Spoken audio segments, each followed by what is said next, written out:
सुप्रभातम। कक्षा 8। आज हम संस्कृत रुचिरा का पाठ 3 तृतीय पाठ डिजी भारतम के बारे में बताएंगे। डिजी भारतम संस्कृत का शब्द है और हिंदी में इसका मतलब होता है कि भारत को हम ज़्यादा से ज़्यादा तकनीकी में आगे बढ़ाएं। डिजिटल इंडिया जो इंग्लिश का शब्द है उसी को संस्कृत में डिजी भारतम कहा जाता है।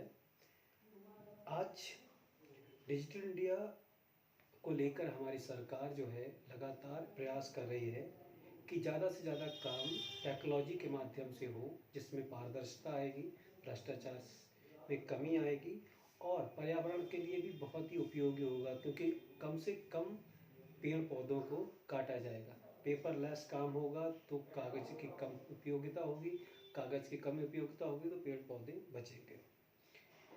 इस पाठ में आपको जितना मैं बताऊंगा उसको सुनने के बाद इसके शब्दार्थ कॉपी पर लिखकर याद करना है और इसका अनुवाद इस वीडियो को सुनने के बाद उसको लिखना है।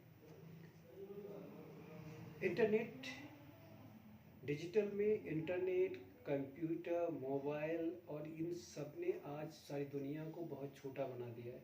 बहुत सरल तरीके से हम सभी इंफॉर्मेशन को ला सकते हैं। 1 मिनट 1 क्लिक में दुनिया की हर बात जान सकते हैं। तो शुरू करते हैं। अद्य संपूर्ण विश्वे डिजिटल इंडिया इतस्य चर्चा श्रूयते।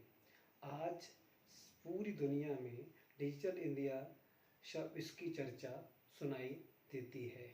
डिजिटल इंडिया शब्द की चर्चा सुनाई देती है, सुनी जाती है, हर जगह सुनी जाती है। अस्य पदस्य का भाव, इस शब्द का क्या भाव है।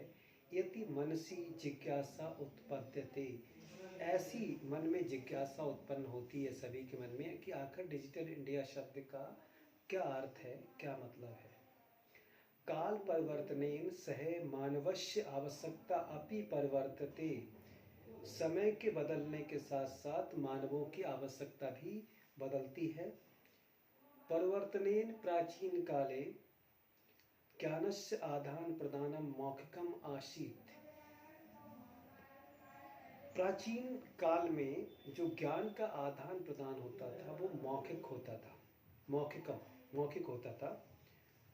और विद्याचा श्रुति परंपराय गृह्यते स्म, विद्या ग्रहण करते थे सुनकर, सुनने की परंपरा थी। गुरु शिष्य को कंठस्थ कराता था, फिर शिष्य आने वाले शिष्यों को कंठस्थ कराता था।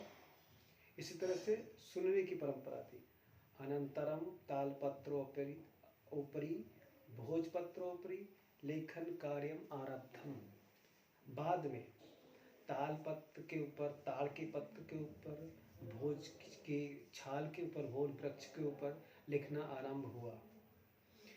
तालपत्र जो एक प्रकार का पत्ता होता है वृक्ष का, और ये भारत में गुजरात राजस्थान में उगता है। उस पर पत्ते पर लिखा जाता है, उसको तालपत्र। भोजपत्र, भुर्ज नामक पेड़ जो हिमालय में उगता है, उसकी छाल, बार्क जो सफ़ेद रंग की होती है, उसके ऊपर लिखा जाता है। तो इस पे पहले इन पर लिखना शुरू हुआ, तालपत्र पर, भोजपत्र पर।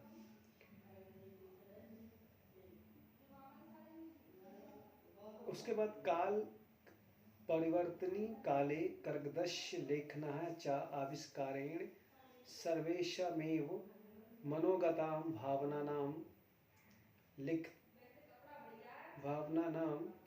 कर्गोदोपरि लेखनम प्रारब्धम। बाद में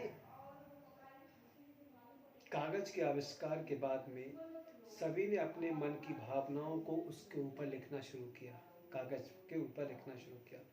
टंकण यंत्रस्य आविष्कारेण तु लिखता सामग्री टंकता सति बहुकालाय सुरक्षित आतिष्ठति।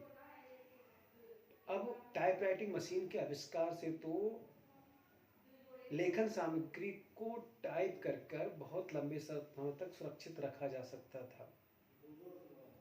वैज्ञानिक प्रविधि प्रगति यात्रा पुनरपि अग्रे गतः।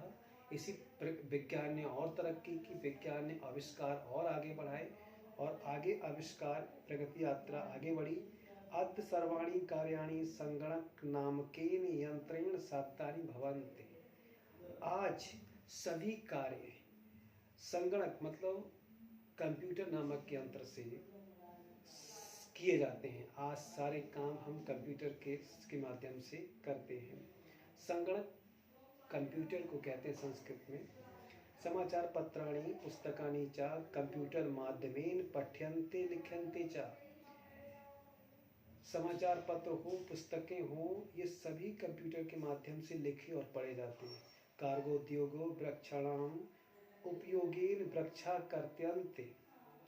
पहले क्या होता था, कागज के उद्योग के लिए कागज की जो फैक्ट्रीज थी पेपर बनाने की, उसमें वृक्षों का उपयोग होता था, वृक्ष काटे जाते थे।